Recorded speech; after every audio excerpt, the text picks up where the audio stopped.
Bismillah, walhamdulillah, wassalatu wassalamu ala rasulillah wa ala alihi wa sahabihi wa man tabi'ahum bi ihsanin ila yaumil wa ba'd. Ikhwatal iman rahimani wa rahimakumullah. Salah satu komponen ilmu yang sangat penting untuk dipelajari adalah ilmu yang berkaitan dengan makharijul huruf atau bagaimana mengeluarkan huruf hijaiyah yang kita sebutkan secara baik, benar dan tepat.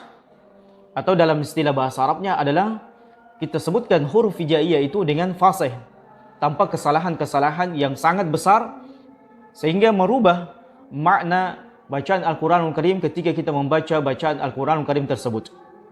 Bahkan pentingnya mempelajari makharijul huruf ketika kita menyebutkan apakah berbahasa Arab atau membaca Al-Quranul Karim atau membaca hadis, maka Ibnu Al-Jazari rahimallahu anhu rahmatan wasi'ah wa ghafarallahu liman wa karami berkata, wajibun alaihim muhattamun.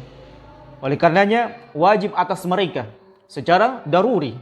Jadi perkara wajib yang sangat daruri atas mereka qabla syuru', sebelum mereka melaksanakan ibadah-ibadah yang lainnya. Ayya'lamu makharijal huruf was sifat, adalah mereka mempelajari, mengetahui, memahami apa yang dimaksud dengan makharijul huruf. Begitu pula dengan menyebutkan sifat-sifat huruf tersebut dengan baik dan tepat. Liyalfidhu bi afsahil lughat, agar mereka ketika membaca yang berkaitan dengan bahasa Arab, mereka kemudian bisa menyebutkan huruf-huruf tersebut atau huruf hijaiyah yang merupakan sumber dari pembentukan bahasa Arab itu, yang membangun bahasa Arab tersebut, itu kemudian mereka menyebutkannya secara fasih dan secara benar. Adapun yang dimaksudkan dengan ilmu makharijul huruf adalah sebuah ilmu yang mempelajari tentang bagaimana melafazkan, mengeluarkan huruf dari mulut secara baik, benar dan tepat tanpa adanya kesalahan. Sehingga kata-kata makharijul huruf, maka ini berasal dari kata kharaja yakhruju ukhruj, yaitu mengeluarkan. Apa yang kita keluarkan adalah al-huruf, huruf-huruf hijaiyah yang dimulai dari huruf alif atau hamzah sampai huruf ya dan seterusnya. Atau sebagian para ulama mengatakan terdapat 29 huruf. Inilah yang kemudian kita latih, bagaimana mengeluarkan huruf hijaiyah tersebut dengan baik, tepat dan benar tanpa adanya kesalahan fatal ketika menyebutkan huruf-huruf tersebut. Terlebih lagi ketika kita membaca Al-Quranul Karim, karena jangan sampai ketika kita membaca Al-Quranul Karim atau membaca hadis-hadis Nabi SAW atau bercakap berbahasa Arab, akan tetapi lajja atau kefasihan yang kita sebutkan dari huruf hijaiyah itu kurang atau tidak benar dan tepat sebagaimana yang disebutkan oleh orang-orang Arab itu sendiri. Dan adapun makharijul huruf atau tempat keluarnya huruf, sebagaimana yang dijelaskan oleh para ulama, ketika kita menyelafazkan, menyebutkan huruf-huruf hijaiyah, maka di sana terdapat ada 5 makharijul huruf atau tempat keluarnya huruf. Bisa kita perhatikan di papan tulis. Yang pertama adalah al-jawf.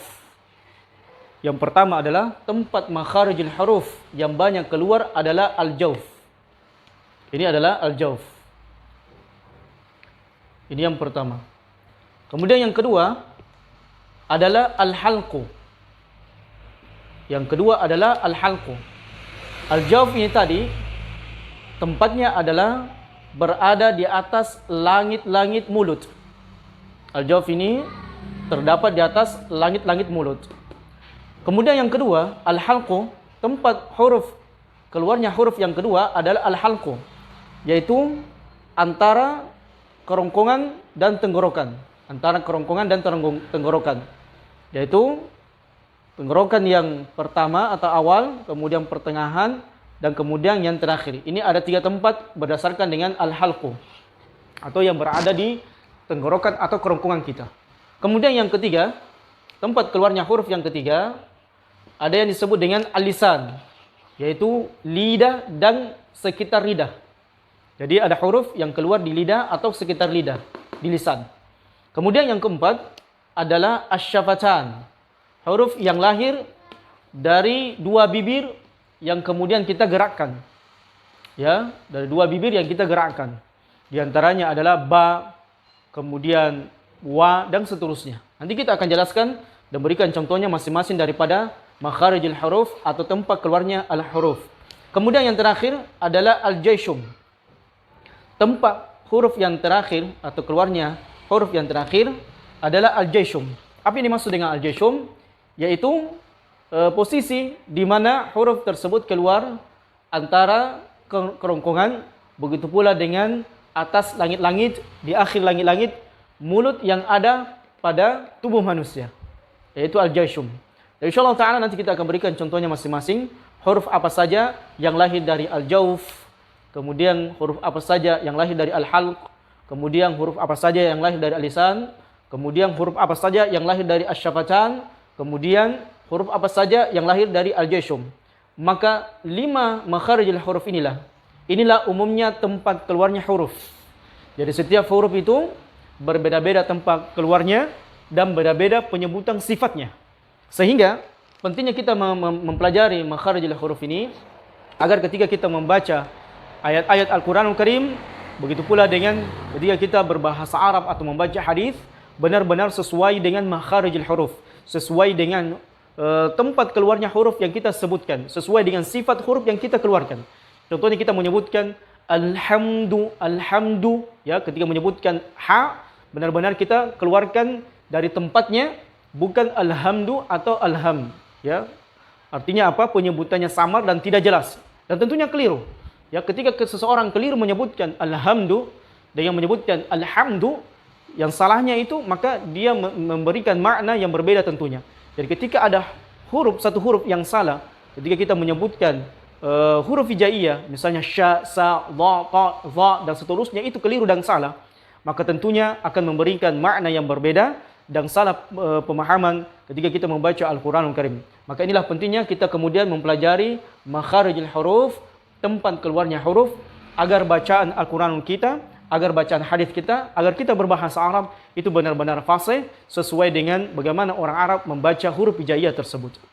Dan ketahuilah jamaah rahmat Allah Subhanahu wa taala, seseorang itu akan bisa fasih menyebutkan huruf hijaiyah secara baik, benar dan tepat apabila dia senantiasa membiasakan diri menyebutkan huruf-huruf tersebut, melatih dirinya untuk melafazkan huruf-huruf tersebut setiap saat, yaitu dengan membaca Al-Qur'anul Karim atau membaca hadis-hadis Nabi SAW, atau dia mempelajari bahasa Arab. Sehingga pepatah Arab mengatakan man jadda wajada, maka barang siapa yang bersungguh-sungguh berlatih, membiasakan diri dan terus-menerus belajar melafazkan huruf hijaiyah itu dengan baik dan benar, maka dia pastinya akan bisa. Demikianlah apa yang bisa kita sampaikan pada kesempatan yang berbahagia ini berkaitan dengan pengertian makharijul huruf dan pentingnya mempelajari makharijul huruf dan fungsi mempelajari makharijul huruf. Mudah-mudahan apa yang kita sampaikan pada kesempatan yang berbahagia ini bermanfaat buat kita semua yang sementara mempelajari bacaan Al-Qur'anul Karim atau sementara mempelajari bahasa Arab, bagaimana kita senantiasa memperbaiki makharijul huruf kita dengan terus-menerus melatih diri kita bagaimana melafazkan huruf hijaiyah dengan baik, benar dan tepat. Dan insyaallah taala nanti kita akan bahas bagaimana menyebutkan huruf hijaiyah satu persatu dengan baik, tepat dan benar sesuai dengan kefasihan orang Arab berbicara ketika mereka berbicara atau ketika mereka membaca Al-Qur'anul Karim. Hadza wallahu a'lam bissawab. Subhanakallahumma wa bihamdika asyhadu an la ilaha illa anta astaghfiruka wa atubu ilaik wa akhiru dawana alhamdulillahi rabbil alamin. Wassalamu alaikum warahmatullahi wabarakatuh.